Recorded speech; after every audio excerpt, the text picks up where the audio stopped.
Olá pessoal, estamos em mais uma videoaula da Até a Distância do programa Bahia Produtiva, executado pelo IRPA aqui no território Sertão de São Francisco.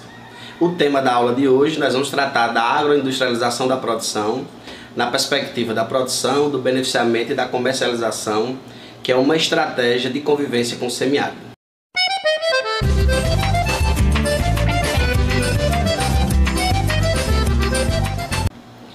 Então, nós estamos numa região bem específica do semiárido, onde aqui nós temos algumas características que precisam ser consideradas no âmbito da produção, né? Então, nem todas as atividades produtivas elas se adequam às condições locais, às condições de clima, às condições de relevo, às condições de solo. E aí discutir uma produção que seja apropriada de fato na perspectiva do beneficiamento é considerar todas essas condições da região, né, todas as disponibilidades que a gente tem, para que a partir disso a gente possa fazer um planejamento efetivo que assegure esse beneficiamento diverso, né, com produtos de origem animal, de origem vegetal, e que chegue de fato a atender às demandas dos diversos níveis de consumidores, né? E aí aqui na região a gente destaca esses 4 sistemas de produção, que eles têm uma afinidade maior do ponto de vista climático, e as famílias têm conseguido gerar trabalho e renda, né? Então todo o nosso trabalho que a gente faz de assessoria técnica, ou a maioria do trabalho que a gente faz de assessoria técnica, dialoga com esses sistemas de produção, e a gente precisa pensar em alguns cuidados, né, de como verticalizar essa produção, de modo a gente gerar vários subprodutos e que a gente consiga ter de fato um incremento na renda, né? Então, aqui na região norte a gente tem percebido a caatinga apresentando um conjunto de potencialidades, né? E essas potencialidades se concentram na caprino-ovinocultura, né? Um animal de pequeno porte, que inclusive consegue despertar nas famílias o interesse pela vida, pela permanência nessa região, já que o manejo desses animais são bem mais tranquilos. Nós temos a atividade apícola também, né, com potencial socioeconômico, sociocultural, socioprodutivo bem elevado. Nós temos as frutas nativas, né, e aí o extrativismo é muito presente. Nós temos uma caatinga diversa, né, nós podemos encontrar na caatinga, além do umbuzeiro, além do maracujá da caatinga, outras plantas também, né, em regiões aqui tem a cagaita, que é uma planta pouco utilizada e que você pode beneficiar e fazer um excelente licor.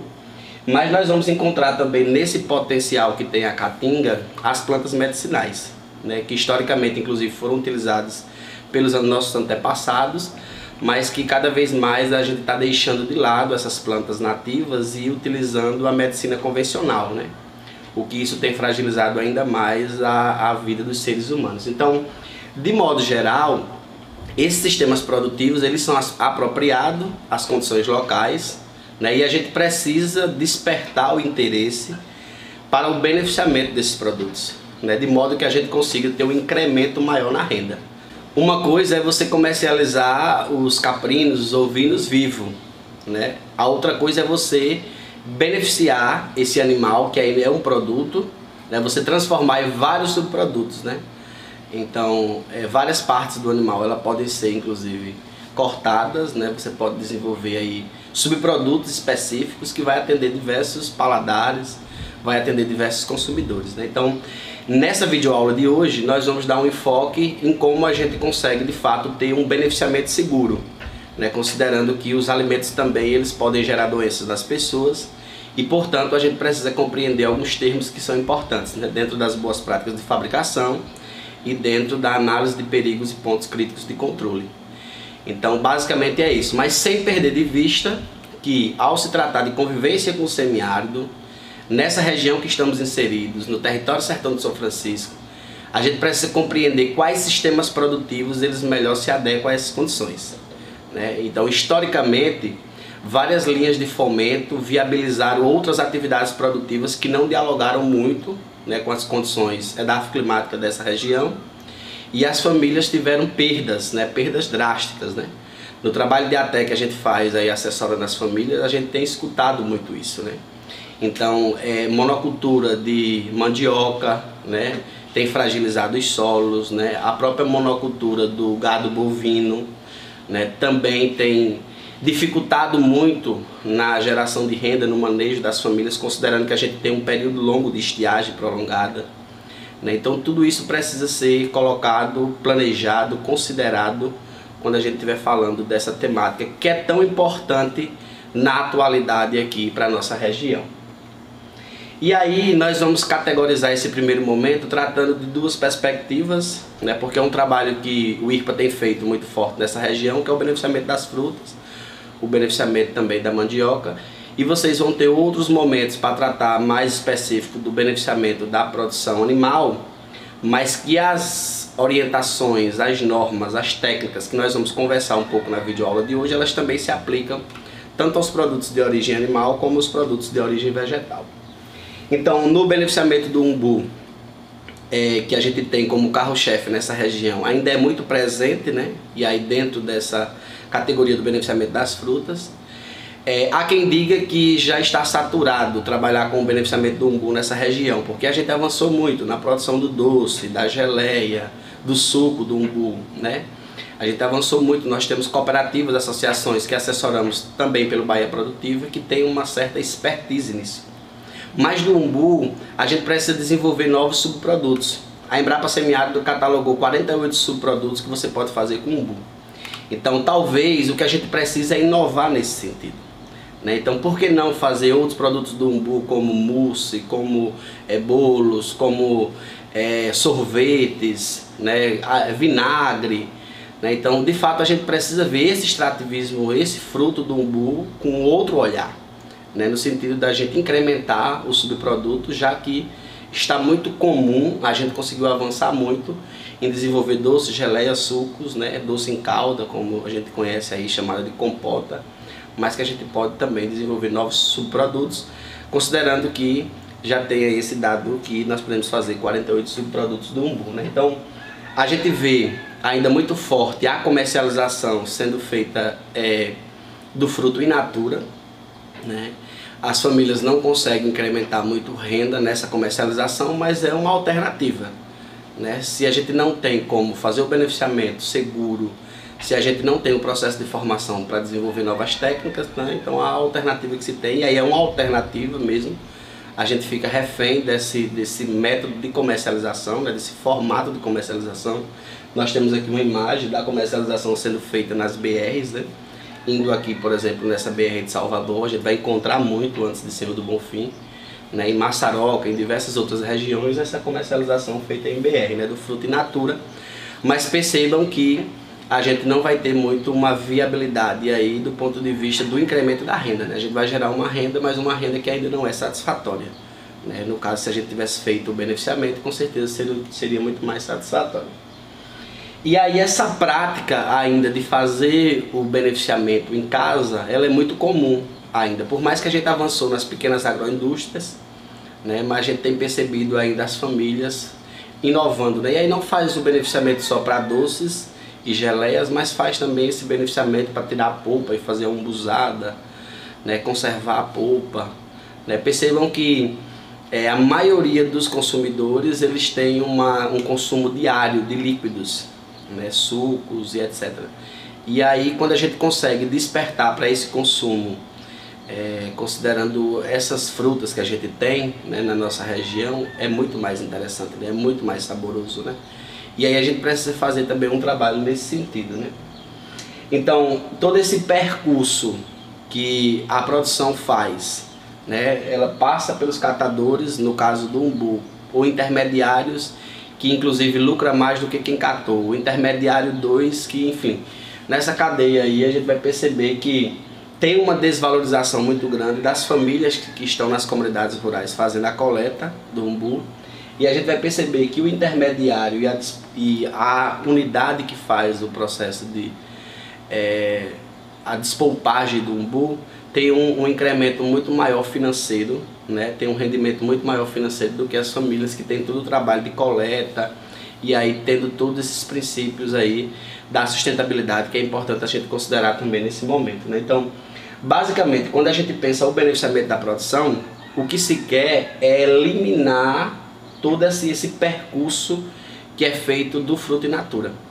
Porque muitas vezes ele sai daqui, por exemplo, da nossa região, Juazeiro, Remanso, e vai ser beneficiado nas grandes indústrias em Feira de Santana, né? Ou em Salvador, né? O Fruta in Natura. Então, se a gente consegue beneficiar aqui, transformar isso em polpas, né? Em sucos, em conservas, né? A gente vai conseguir avançar muito mais, e esse incremento da renda ele fica na região, né? Ele não sai da região. A gente pode inclusive comercializar para fora, ao invés do Fruta in Natura, comercializar as polpas, né? Então, basicamente, o trabalho de beneficiamento que a assessoria do IRPA faz visa muito isso. Esse empoderamento das famílias para que elas consigam desenvolver essas possibilidades de permanência na região, gerando trabalho e renda, e aí vendo no extrativismo, vendo no beneficiamento algo interessante, né, que pode contribuir para isso, né? Então, se a gente coloca os preços, esses preços eles não são atualizados, mas uma saca de 50 quilos de umbu custava, no último levantamento que a gente fez, R$10, né? Então, com a saca de umbu, a partir do momento que ela chega aqui, você consegue transformar e gerar R$200, né? Quando ela vai chegar lá no consumidor final, né? É como se você pegar um saco de umbu, transformar esse em polpas, né? E aí você vai ter um incremento financeiro aí de R$200, né? Então perceba que o produtor, a produtora, que fez todo o processo de coleta, só recebe desses R$210, né? 190 fica diluído todo no processo. E de certa forma, esses R$10 não conseguem gerar uma autonomia plena em se tratando de renda, né? Então, basicamente aqui economicamente é importante a gente perceber aí toda essa trajetória. Então, a gente precisa compreender algumas técnicas de beneficiamento da produção. E aí essas técnicas elas se aplicam tanto aos produtos de origem animal como aos produtos de origem vegetal. E o que é que se quer de fato com o beneficiamento da produção, né? E aí aqui no caso, o trabalho que a gente faz muito forte é aproveitando todo o potencial que a caatinga tem, né? Esse extrativismo das frutas, né? As plantas que servem também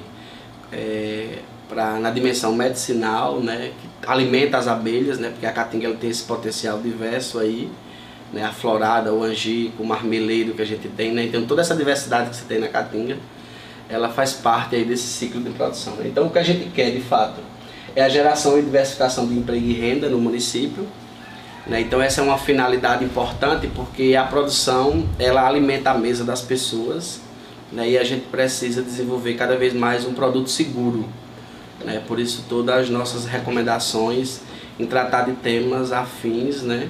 O beneficiamento considerando aí o controle de qualidade, as boas práticas de fabricação, né? Agregar valor ao produto, né? Já que historicamente a gente sempre vendeu o produto in natura ou o animal vivo, né? E muitas das vezes o preço ele é irrisório, né? E se a gente consegue agregar valor, fazer o beneficiamento, fazer o processamento, né? A gente vai conseguir de fato potencializar tudo isso, né? Mas aí a gente não pode perder de vista a preservação ambiental, né? O nosso ecossistema, o nosso bioma, ele pede socorro. Um conjunto de práticas que são feitas no manejo dos animais, né, no manejo das abelhas, muitas das vezes depedra muito a caatinga, né, gera o desmatamento, gera a queimada, e tudo isso tem uma implicância também no processo produtivo do ano seguinte, né? Percebam, por exemplo, quando a gente faz a coleta do fruto, qualquer tipo de fruto, e a gente quebra os galhos, isso tem uma implicação na safra do ano seguinte, né? Por quê? Porque vai reduzir, vai diminuir, vai perder, porque a gente está danificando a planta, né? Então a gente não pode perder de vista a preservação ambiental, é um enfoque importantíssimo na ATE que o IRPA vem desenvolvendo nessa região, e principalmente dentro do programa Bahia Produtiva, né? Que a gente trata aí do manejo das atividades apícolas, a gente trata da caprinocultura, dos sistemas socioprodutivos aí, né? Aí tem hortaliças, tem, enfim, os quintais produtivos, né? Então tudo isso a gente precisa ter uma preocupação com a preservação ambiental, de modo que as gerações futuras e as gerações presentes tenham acesso, né, a esse potencial rico que a gente tem, né? Principalmente aí na relação com o bioma, na relação com o ecossistema. Então, algumas tecnologias elas foram desenvolvidas, né, para que a gente possa potencializar o processo produtivo, né? Nós temos aqui o exemplo de uma suqueira, né, a suqueira, que ao mesmo tempo que você pode dar fruta, e aí não é só do umbu, viu? A gente já fez essa experiência com outras frutas, a acerola, ao mesmo tempo que você pode extrair o suco, né, através do vapor, você consegue também extrair a polpa, né? Então a polpa que você depois pode conservar, né, sem nenhum aditivo, sem nenhum conservante, sem nenhum corante, né, uma polpa natural que você extrai basicamente dessa tecnologia aqui de suqueira, né? Então a suqueira é dividida em 3 partes, na parte de baixo onde você coloca a água que vai produzir o vapor, né, na parte do meio que vai receber o líquido e na parte de cima que você coloca o fruto, né, ou as frutas, né? Então a partir de 1 hora você já consegue tirar suco. Por exemplo, o suco da banana prata extraído da suqueira é uma delícia, né? Então é uma delícia, e também você pode comercializar o suco e também fica a polpa lá em cima que você pode depois fazer um doce. Então quando a gente pensa no beneficiamento na região do semiárido, a gente precisa pensar nisso. O que de fato é barato, o que de fato é estratégico, o que de fato vai nos possibilitar desenvolver produtos em menor espaço de tempo, né, ou subprodutos em menor espaço de tempo. E aí a suqueira é uma dessas ferramentas importantes que a gente utiliza também no trabalho do beneficiamento, né? Então aqui basicamente nós temos já alguns sucos, né, acondicionados, nós vamos entender também mais na frente que termo é esse, que foram extraídos aí a partir dessa suqueira, né? E aí desse líquido ou desse suco que ficou nessa parte do meio da suqueira, depois, ou se a gente faz o cozimento tradicional, como a gente faz em casa, por exemplo, do fruto do umbu, quando a gente escorre essa água aqui, essa água ela vira uma pré-geleia, né, que você pode depois fazer uma geleia. E aqui tem a polpa ainda, que você pode inclusive armazenar essa polpa. E ainda vai ter os caroços, né, que pode servir para alimentação animal, ou também você pode deixar esses caroços na polpa para conservar ela fora da geladeira, né, porque por conta da acidez dos caroços, você consegue conservar essa polpa, né, nessas bombonas de 50, 200 quilos, né. Então você lacra ela e só abre quando você for precisar de fato fazer o beneficiamento, né. Nós vamos ter outras videoaulas práticas que a gente vai tratar desse passo a passo. Então, enfim, então perceba que também em casa, né, no método tradicional que a gente tem, né, de cozimento, no fogão, na panela, a gente vai ter essa possibilidade também de ter polpa, de ter caroço e de ter uma pré-geleia aí, que muitas das vezes essa água do cozimento do umbu a gente joga fora, né. Isso é uma pré-geleia que a gente consegue fazer uma geleia de qualidade, né. Então da polpa nós temos vendo aqui na ilustração o doce feito de forma muito simples, né, com a polpa e com açúcar, né. É lógico que o açúcar também vai contribuir no processo de conservação, né, desse produto, né, já que a gente não usa qualquer outro tipo de conservante. E aí é importante a gente padronizar, né. Nós estamos vivendo numa sociedade cada vez mais, como é que eu posso dizer, que elas têm exigência com relação aos produtos, né? E nós, consumidores, nós somos seduzidos muito pelo que a gente vê. Às vezes a gente vai no supermercado, algo bonito, de uma embalagem bonita, de um rótulo bonito, nos chama a atenção e a gente acaba comprando esse produto. Mas muitas das vezes a gente nem conhece ainda, né? Nem sabe da qualidade daquele produto, né? Às vezes quando chega em casa a gente percebe que é algo que não presta, né? Mas a embalagem é tão bonita que fez com que a gente levasse. Mas na agricultura familiar a gente precisa se preocupar sim com a padronização da produção. E aí eu trago aqui um exemplo de padronização a partir também do beneficiamento da fruta, né, que a gente tratou na lâmina anterior, onde a gente vai perceber que, a depender do estágio de maturação do fruto, também a coloração do produto ela muda, né? Então percebam que o umbu inchado, né, nós vamos ter um produto mais escuro, ou inchado ou verde, porque também tem pessoas que fazem o beneficiamento de produtos verdes. Nós vamos ter uma coloração mais escura. Muito inchado, né, então já começa, né, a mudar a coloração. Maduro mais e muito maduro, você percebe que tem um produto aí mais claro, né? Então tudo isso são técnicas que contribuem no processo de padronização, né? A gente fazia a separação dos frutos pelo estágio de maturação, né? Ou outra técnica, às vezes a gente tem que tirar a casca, porque às vezes a casca ela dá uma intensidade maior ao produto, né? Às vezes a gente tem que manter a casca, né? Enfim. Tudo isso são técnicas que a gente precisa perceber no processo do beneficiamento, né? Aí nós temos aqui um outro exemplo de um subproduto interessante, feito inclusive com essa água que normalmente a gente joga fora. Nos empreendimentos a gente já fez um trabalho muito forte para o aproveitamento disso, né? E a produção de geleias também utilizando aí essa pré-geleia, que é a água do cozimento da fruta, açúcar e limão, que também esse açúcar e a acidez do limão vai dar o ponto gelatinoso que a gente precisa na geleia, né? E aí também é uma possibilidade interessante, porque não tem outras demandas aí para a gente conseguir de fato fazer uma geleia de qualidade. Pensando ainda nessa linha, e aí a gente tem percebido que os açúcares eles têm gerado mais problemas, né, na saúde das pessoas. Então a gente precisa pensar em produtos também que não tenha tanta concentração de açúcares, né? E aí nas frutas também a gente consegue fazer a fruta em conserva, né? A cenoura em conserva para quem trabalha com hortaliças, com quintais produtivos, né? O pequi em conserva. Mas aqui na nossa região também é muito prático e possível a gente desenvolver o picles em conserva, né? O picles basicamente ali a batata jovem do umbu, né, que você cultiva para essa finalidade, e com 180 dias você de fato já consegue tirar ali a planta e retirar a batata e fazer esse picles, né, que é um produto aí de sal, né, não é um produto doce, né? E aí o pickle em conserva normalmente as pessoas usam em saladas, as pessoas usam também quando estão bebendo bebidas alcoólicas, né, porque serve de tirar gosto, né? Então é uma possibilidade interessante na salada também, é muito gostoso, né? Mas aí você precisa cultivar para essa finalidade, né? Por quê? Porque a gente vê muito forte essa prática que nós comumente ainda encontramos nas comunidades, das famílias retirar a batata do umbuzeiro para poder fazer esse doce, né? Esse doce de corte, né? É muito gostoso, inclusive. Só que qual é o problema? Os umbuzeiros conseguem se manter vivos no período da estiagem a partir do armazenamento de água que acontece nessas batatas.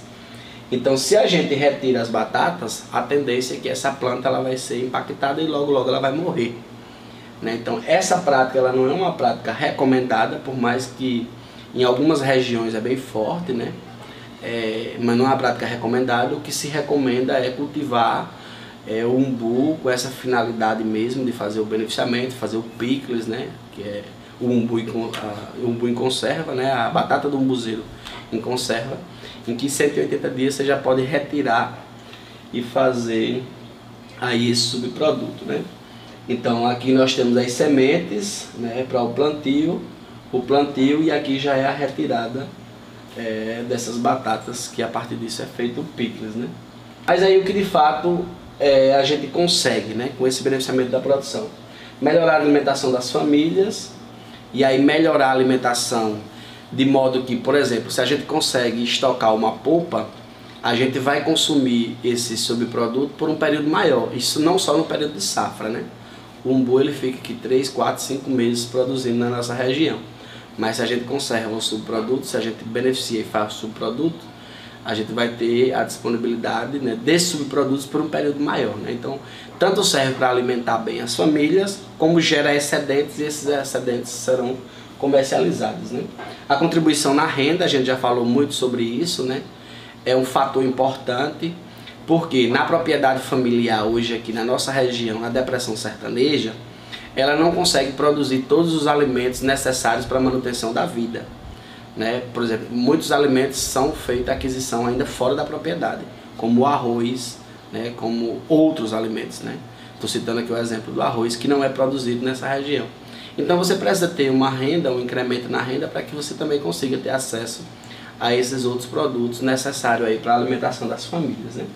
A diversificação da produção, e aí a gente tem percebido que os monocultivos eles não são interessantes, eles têm danificado, fragilizado o ecossistema, né? E também na agricultura familiar a gente não trabalha na perspectiva dos monocultivos, né? A gente não quer só a família que trabalha só com abelha, a família que trabalha só com caprinos, mas a gente quer pluriatividade, né? A gente quer a diversificação dos sistemas de produção, e a gente tem percebido que essa diversificação ela é muito importante na agricultura familiar. né? As famílias, ao mesmo tempo que trabalham com abelha, as famílias também têm ali um pomar, né? Tem ali um quintal produtivo, né? Tem ali uma hortaliça, né? Ao mesmo tempo que cria caprino, também desenvolve outra atividade produtiva na comunidade, né? Então essa diversificação dos sistemas é muito necessário, né? Porque também a gente não pode trabalhar com monocultivos na agricultura familiar, a gente não pode trabalhar nessa perspectiva de cadeias produtivas, porque aprisiona, né? Aprisiona as potencialidades e possibilidades que as famílias têm de ter uma multiplicidade aí no seu sistema de produção, né? Então a gente trabalha com esses sistemas e sistemas diversificados, né? Porque ao tempo que um rende mais, o outro pode render menos, e a partir disso a família vai conseguir ter uma gestão eficaz da sua unidade produtiva, né? O armazenamento de produtos ele acontece por um período mais longo. Por exemplo, se eu não faço o beneficiamento, logo esse fruto vai estragar, né? Mas se eu faço o beneficiamento, eu vou ter uma possibilidade de armazenar por um período mais longo, 3 meses, 6 meses, 1 ano, 2 anos, né? Então você vai ter de fato ali aquela base produtiva por um período maior, né? A comercialização também, né? Os consumidores estão cada vez mais exigentes na atualidade, e aí não quer comer só um produto, doce, suco. Então quanto mais a gente consegue incrementar, facilitar a comercialização, né? Percebam que a gente faz aqui também no beneficiamento até a junção de frutas, né? Junta o umbu com a goiaba, junta o umbu com o maracujá. Por quê? Porque ali você consegue construir um produto novo, né, que vai cada vez mais despertar o interesse nos consumidores em consumir esses produtos, né? Então a valorização desses produtos regionais também são muito importantes. Na nossa região nós temos um potencial grande para a criação de pequenos animais, né? E muitas das vezes esses animais não estão à disposição dos municípios, né? Juazeiro é um município polo que tem mais de 200 mil habitantes. Remanso também é um município polo, e muitas das vezes a produção das comunidades rurais não chega como deveria nesses municípios, né? Então a gente precisa desenvolver as atividades produtivas de modo que gere excedente, de modo que esse excedente chegue na lanchonete, no restaurante, no supermercado, né?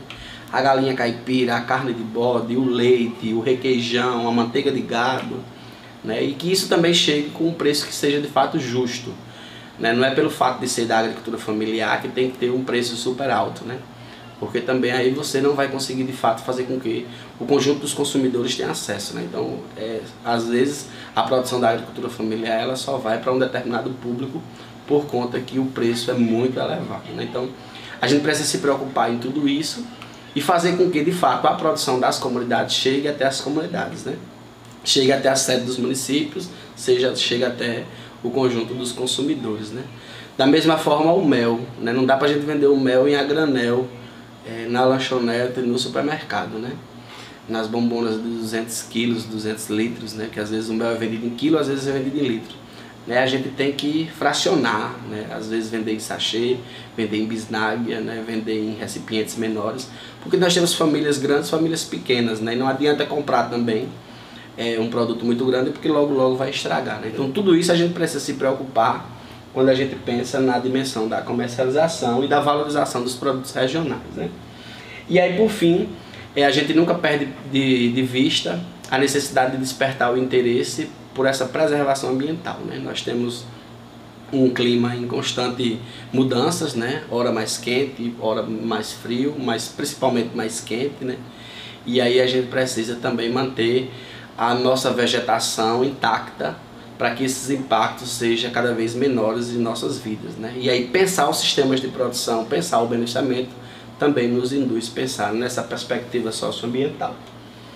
E aí essas práticas elas são muito comuns, né, no manejo dos animais, no manejo da apicultura, no manejo, enfim, vegetativo, né? A prática das queimadas, a prática do uso de agroquímicos, a prática da monocultura, né? A gente tem percebido isso muito nos empreendimentos, né, também que a gente assessora.